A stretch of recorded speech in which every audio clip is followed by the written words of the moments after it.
이제 오늘 요나서가 마지막입니다. 요나서에는 이스라엘 백성의 고난에 대한 그런 언급이 전혀 나타나지는 않습니다. 본문은 오직 이방 나라인 아수르의 안녕에 관한 그런 기록으로 일관하고 있습니다. 요나서 외형은 역사서이지만 요나서의 실체는 예언서입니다. 그래서 요나서는 위대하고 중요한 진리, 즉 하나님께서 이스라엘의 형편을 살피시지 않는다면 하나님께서 야곱 후손에게만 한정되어 베푸셨던 자비를 거두어 가시고 똑같이 만민을 사랑하신다면 이스라엘은 위험과 불운의 노예게 될 수밖에 없다는 사실을 우리는 알게 됩니다. 배타적인 신앙의 그 소유자인 모든 나라들은 오직 선택받은 그 나라 이스라엘의 번영을 돕기 위해서 존재한다라고 그렇게 생각합니다. 그러나 하나님께서는 이런 배타적인 사람을 견책하십니다. 많은 훌륭한 성도들도 깨달지 못하는 하나님의 그 자비에 관해서 요나가 깨달지 못했다고 해서 그를 비난한다라는 것은 무리일 수도 있습니다. 그러므로 우리는 배타적이고 편협적인 그런 선지자 요나에게 돌을 던져서 안 된다는 것을 우리는 알아야겠습니다. 먼저 우리의 믿음이 약한 것을 탓해야 할 것입니다. 그래서 요나는 박명불이 크는데 아무런 수고도 하지 않았던 것입니다. 박명불이 자라는 데는 그의 지혜나 그의 돌보는 손길이 전혀 필요하지 않았다는 것을 우리는 보게 됩니다. 그럼에도 불구하고 요나는 이 박농불의 시들어버림을 통해서 개인적인 손해를 본 것처럼 화를 내고 있는 모습을 보게 됩니다. 이러한 요나의 심정을 하나님이 니느웨를 아끼는 심정으로 비유하게 됩니다. 그래서 하나님께서는 그의 편협된 그런 마음을 이 박농불을 통해서 고쳐주는 것을 보게 됩니다. 하나님께서는 니느웨를 박농불에 비유하기 위해서 박농불을 준비하신 것입니다. 요나는 박농불이 자라 넓은 잎을 들이울 때에 마음에 큰 위안을 받게 됩니다. 그렇다면 이 박농불의 그 위안은 니느웨의 어떤 것과 비교할 수 있을까? 이 질문입니다. 사람이 아직 죄악에 오염되지 않은 상태, 즉 오붓한 삶과 확실한 행복을 누리는 상태로 비교할 수가 있습니다. 이것은 마치 싱싱한 박농불과 같아서 하나님께서는 이를 보고 위로와 기쁨을 느끼십니다. 그러나 하나님의 위안은 니느웨 사람들의 범죄라는 뜨거운 동풍, 이 범죄를 통해서 뜨거운 동풍으로 말라버리게 되었던 것입니다. 하나님께서는 죄의 이 역병이 순수한 사람의 생명을 죽이고 기쁨을 빼앗아 간다는 이 삶을 파괴하는 이것을 더 이상 견딜 수가 없었던 것입니다. 그래서 하나님께서는 박농불과 같이 연한 하나님의 백성이 포악한 원수들의 잔인한 손에 넘겨져서 대량으로 희생되는 것을 더 이상 묵인할 수가 없었던 것입니다. 심판은 불가사의한 하나님만의 영역에 속하고 있습니다. 하나님께서는 불가피한 경우를 죄하고는 무지한 사람을 희생시키지는 않습니다. 하나님께서는 세상을 벌하시어 예수님의 빛으로 정화하기 위해서 그렇게만 목적에서만 세상을 징계하시지 그냥 무의미하게 그냥 하나님의 그 계획도 없이 그렇게 하시는 분은 아니십니다. 그래서 이것은 얼마나 아름답습니까? 아름답고 고귀한 하나님의 승리인데 요나는 인류를 다스리는 그 하나님의 부드러운 이 손길이 어떤 것인지 실감하게 해줍니다. 타락한 인간을 벌하시기 위해서 하나님께서 하시는 그 목적 때문에 다른 피조물들의 행복을 절대로 희생시키지 않는 하나님, 얼마나 섬세하시고 자비로우신 하나님을 우리에게 가르쳐주고 있습니다. 또한 본문은 사람의 본성이 나약함을 알려주고 있습니다. 사람의 욕망과 그리고 자기 관리의 부재로 인해서 야기되는 여러 가지 악영향들이 있습니다. 자, 이 악영향들이 본문에 제시되어 있어서 인간이 얼마나 사악하고 또 나약한 본성을 지니고 있는지를 증거해주고 있는 것입니다. 선지자 요나의 이 의의 대변자여 심판을 선포자임에도 불구하고 수치스러운 죄악을 범하고 선지자로서 임무를 망각하고 자신의 내적인 명령을 저버리고 욕망에 휘말려 평안을 잃어버리게 되었던 것입니다. 그래서 요나가 이렇게 타락하게 된 원인이 뭘까? 왜 선지자가 타락해서 하나님의 명령을 불복종하고 니느웨로 도망을 가려고 다시스로 도망을 가려고 했을까? 이 말입니다. 그것은 요나는 자신의 사역이 실패할 것이 두려웠던 것입니다. 생각해 보세요. 날마다 때가 되면 이스라엘의 침공에서 이스라엘을 괴롭혔던 니느웨였습니다. 다시 말해서 아수르였습니다. 그래서 그는 선지자의 명예가 조금이라도 훼손되는 것보다 크고 거대한 성 이 니느웨가 잿더미가 되는 것을 더 소원했던 것입니다. 저 악한 원수들, 때만 되면 우리를 괴롭혔던 저 원수들 다 죽어마땅하다 이렇게 생각했지 저들이 하나님께로 돌아올 것을 전혀 상상도 하지 않았던 것입니다. 이렇게 소심한 요나에게 하나님께서 타이르듯이 말씀하십니다. 너의 성됨이 어떻게 해서 네가 합당하냐? 요나에게 질문합니다. 그러나 하나님이 온유하고 부드러운 충고로 그의 마음을 깨달음을 주지 못했다는 겁니다. 이번에는 하나님께서 네가 이 방명풀로 인하여 성됨이 어찌 합당하냐라고 또 두 번째 또 하나님 앞에 하나님께서 요나에게 그렇게 말씀하십니다.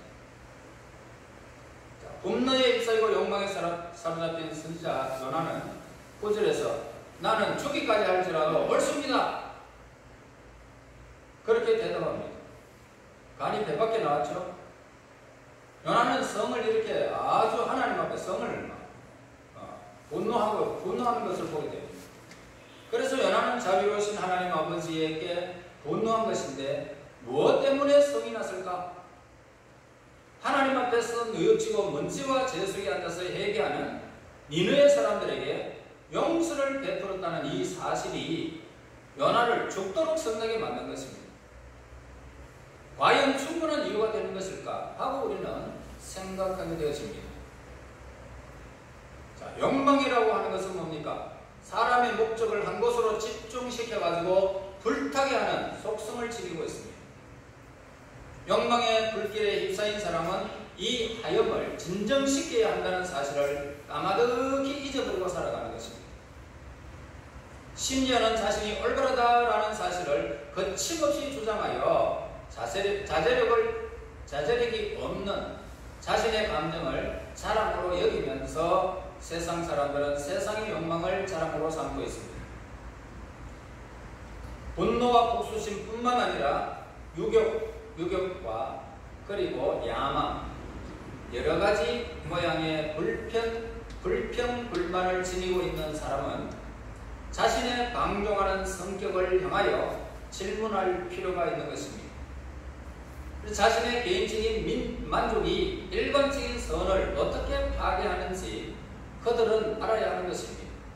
그렇지 않으면 상황의 특수성과 사건이 받는 그런 불가피한 압력 때문에 자신의 행동을 변명하는 2차적인 죄를 범하게 된다 이 말입니다. 사람들은 거대한 도시에 움집하여서 살고 있지만은 이상적인 사회를 이룩하지 못하고 서로가 서로를 적대시하면서 살아가는 오늘의 현상을 보게 됩니다. 예수님 역시 도시를 보시면서 뿌리 깊은 죄악의 모습에서 누가복음 19장 41절에서 애통해 하신 모습을 보게 됩니다. 예수님은 도시의 부를 보시고 슬퍼하면서 탄식하시면서 동정심을 아셨고 도시를 향해서 지금도 섭리하고 계십니다. 니느웨만 선민의 약속 밖에 있는 도시는 선민 밖에 있는 도시였습니다. 그러니까 하나님의 선민이 아니었다는 거죠. 그래서 니느웨는 이방인의 습관과 그릇된 행위, 거기에 그저 세상적인 향락에 쑥 젖어 있는 그런 도시에 불과했습니다. 그러나 하나님께서 요나를 보내셔서 니네의 백성들을 사랑하시고 이렇게 돌보시는 사실을 본문에서 우리에게 증거해 주고 있습니다.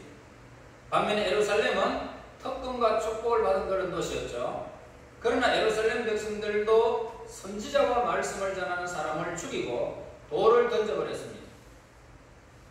예수님께서는 예루살렘의 죄악을 보시면서 예루살렘아 예루살렘아 그러면서 우셨습니다. 왜요?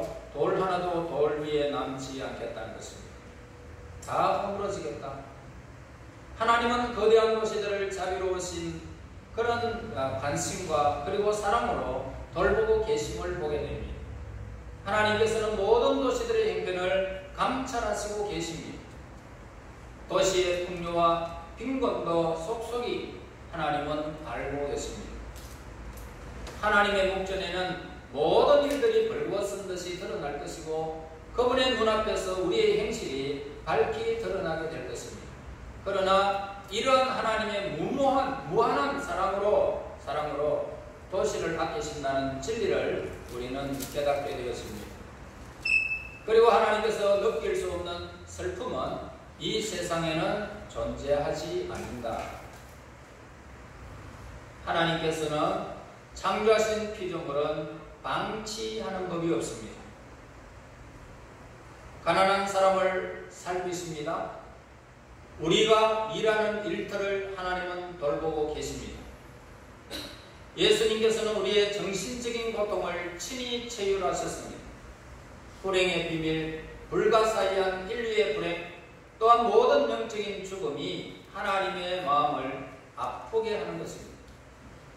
엄청나게 큰 산더미 같은 슬픔이 하나님의 가슴 속에 무겁게 자리를 잡고 있습니다. 인류의 지향 때문에. 그러므로 하나님은 제 많은 도시를 버리시지 아니하시고 선지자와 복음 전하는 대언자를 보내셔서 예수님을 보내시고 그리고 그들을 구속하기로 작정하신 것입니다. 예수님은 성령에 의해서 인류의 슬픔과 죄악을 물리치시고 구원을 주시는 실제적이고도 영원한 능력을 소유하고 계시는 분이 예수님이십니다. 너무 복잡하여 하나님의 지혜로서 해결할 수 없는 그런 문제는 이 세상에는 존재하지 않습니다. 하나님의 능력을 제한할 만큼 강대한 힘도 지구상에는 전무후무합니다. 하나님의 빛을 가릴 만큼 캄캄하고 짙은 흑암도 이 세상에는 존재할 수가 없습니다. 하나님께서 돌아볼 가치가 없을 만큼 시시한 일은 이 세상에 없습니다. 그러므로 저와 여러분 얼마나 우리 한 사람 한 사람을 기히 여길까요? 하나님께서는 피조물의 회복을 위해서 지금도 일하고 계십니다. 우리는 잠자는 시간이 있지만 하나님은 주무시지도 아니하시고 졸지도 아니하시면서 온 세상 조목조목 모든 피조의 세계를 돌보고 계시고 있습니다. 우리 성도들이 모이는 예수님의 교회는 하나님의 증거하기 위해서 저와 여러분이 이렇게 존재하고 있는 것입니다. 그리고 하나님의 성결을 도와서 협력하고 있는 것이 교회의 역할입니다. 그러므로 우리는 이제 일어나 성도답게 활동해야 할 것입니다. 도시는 슬픔과 고통에 잠겨 우리들에게 동정심을 베풀기를 기다리고 있는 것입니다. 또한 제약의 도시는 예수님의 구원의 능력과 은총을 사모하고 있습니다. 거대한 도시가 하나님께 버림받지 않았다는 사실을 어떻게 깨달을 수가 있을까? 도시를 통해서 전거되는 구원의 기쁜 소식을 통해서 하나님의 사랑을 우리는 알게 되는 것입니다. 주위에 믿는 사람들이 많습니다. 그러나 믿지 않는 사람이 더 많습니다. 저와 여러분들의 선교적 사명, 선지자의 사명을 감당하기를 하나님이 매우 지금 여러분들에게 소원을 두고 있습니다. 우리 선교들의 삶과 도시인의 삶의 핵심은 정반대라는 것입니다. 우리 성도들의 삶의 첫째 원칙은 내가 죽는 것입니다. 자아를 죽이는 것입니다. 그러나 도시인의 삶의 제1의 원칙은 뭡니까? 자기만을 위한 삶, 이기심이라는 겁니다. 성도의 삶의 제2의 원칙은 그들에게 이익을 받는 자가 아니라 이익을 주라는 것입니다. 다시 말해서 우리를 희생하라는 것입니다. 그러나 도시인의 삶의 이원칙은 자기의 추구입니다. 어떻게 하면 행복해 될까? 어떻게 하면 엔조이하면 올까? 이겁니다. 우리 성도들의 3원칙이 있습니다. 부적격자에게 베푸시는 구원을 믿는 것입니다. 저 사람도 예수 믿을까? 어이구 저 사람 고개를 흔들 수밖에 없는 그런 부적격자. 하나님은 그들에게 오늘 요나에게 우리에게 말씀해 주는 이 메시지는 그들도 구원의 메시지를 받는다는 것입니다. 그러나 도시인의 삶의 3원칙의 적자 생존입니다. 우리는 기초가 있는 도시를 찾아야 됩니다. 많은 사람들은 튼튼한 기반이 있는 도시를 막연하게 찾고 있습니다. 사람들은 삶의 안락함을 추구하고 살아가고 있습니다. 그러나 우리는 예수님에게 가까이 가는 삶을 살면서 예수님을 증거하며 살아야 하는 것입니다. 우리는 항상 사람들이 예수님께로 가까이 가는 삶을 살게 도와주는 조력자의 삶을 저와 여러분들이 살아가야 하는 것입니다. 하나님 안에서 실패라는 것은 우리에게는 없습니다. 믿든지 안 믿든지 오늘 우리에게는 실패가 없단 말입니다. 안 믿는 것 같아도 괜찮아요. 우리가 실패한다면 그것은 하나님 안에서가 아니고 우리 자신 안에서 실패하는 것이지 내 자신이 실망하고 내 자신 때문에 실패하는 것이지 하나님은 우리의 입술에서 복음이 나가는 그 순간부터 하나님이 다 책임지는 것입니다. 하나님이 하시는 일은 절대로 실패가 있을 수가 없습니다. 우리가 실패할 뿐, 내 자신이 실패할 뿐입니다. 저와 여러분 우리는 늘 각성하며 살아야 됩니다. 거대한 도시를 향해서 하나님의 뜻은 변함이 없습니다. 하나님께서 오늘날의 부패와 타락의 정상을 달리는 이 도시를 사랑하고 계신다는 겁니다. 사실 요나서를 통해서 밝히고 계심을 우리에게 가르쳐주는데요. 저는 중국에 가서 처음에 그 도시를 바라보면서 참 황당하더라고요. 세상에 상점들이 다 많은데 어떻게 해서 전부 다 오락거리고 술집이고 도대체가 어떤 우리 한국처럼 그렇게 다양한 어떤 직업이 없이 한국 가수들, 한국 탤런트들 얼마나 많이 걸어나는 거 전신에 많습니다.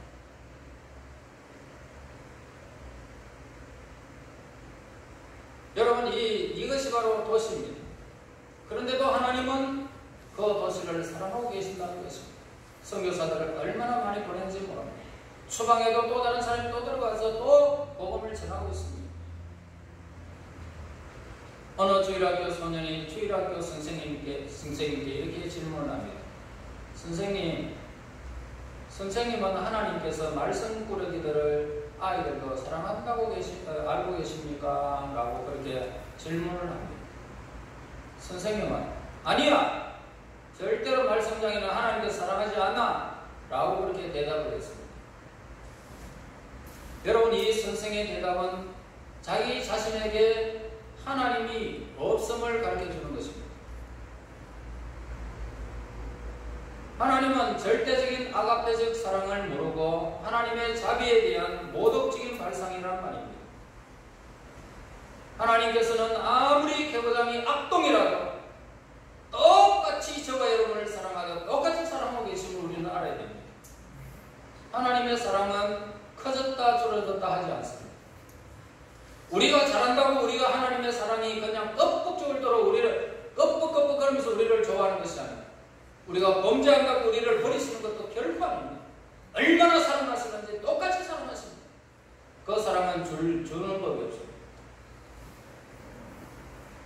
만일 하나님께서 죄인들을 조금 더 사랑하지 않는다면 저와 여러분은 하나님의 사랑을 아무도 받지 못한 채 이 자리에서 멀리 떨어져 있었을 것입니다. 하나님 사람 지극한 것입니다. 그 사랑만 생각합니다. 자다가도 하나님을 찬양하지 않을 수가 없지 않습니까? 도시를 향한 하나님의 뜻을 우리가 생각하면서 우리는 마음을 다시 우리는 살펴야 할 것입니다. 우리는 도시의 실상을 반드시 저와 여러분 알아야 됩니다. 우리는 요나서와 누가복음의 19장에서 우리는 그 속에서 예수님이 오시는 모습과 요나서의 모습을 비교할 수가 있습니다. 요나는 하나님이 용서하시는 사람 때문에 분노하게 됩니다. 그러나 예수님은 예루살렘의 성이 가까이 가셔서 그 재앙을 보면서 멸망할 것을 보며 우셨습니다. 우리는 도시의 재앙을 보면서 예수님과 같이 울어야 할 것입니다. 예루살렘아 예루살렘아 하시면서 그들이 멸망할 것을 이미 보셨기 때문에 얼마나 비참한 현실이 그들의 앞에 있는지를 아셨기 때문에 오신 것입니다. 임신한 사람들이 배가 갈라져서 그 속에 금덩어리가 있는가 다 살펴보는 악한 로마인들이 얼마나 있었습니까?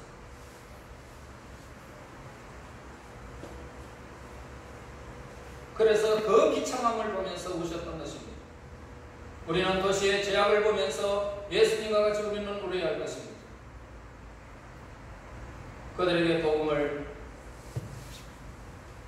온전히 전하지 못한 것을 얘기하면서 울어야 됩니다. 그렇게 신앙의 삶을 사는 것이 예수님의 삶입니다. 우리 모두 예수님을 닮은 하나님의 백성들이 되기를 바랍니다. 나는 예수님을 닮아갈 것이다. 도시를 사랑하는 하나님, 죄악 가운데서 뒹구는 저들도 하나님이 사랑하시는 하나님, 그들에게 도피한 도시, 하나님 이 도시에 내가 머물면서 저들에게 요나와 같이 선포하는 말씀을 주시옵소서. 그리고 저들이 죄 가운데서 회개할 수 있는 회개의 영을 허락하여 주시옵소서.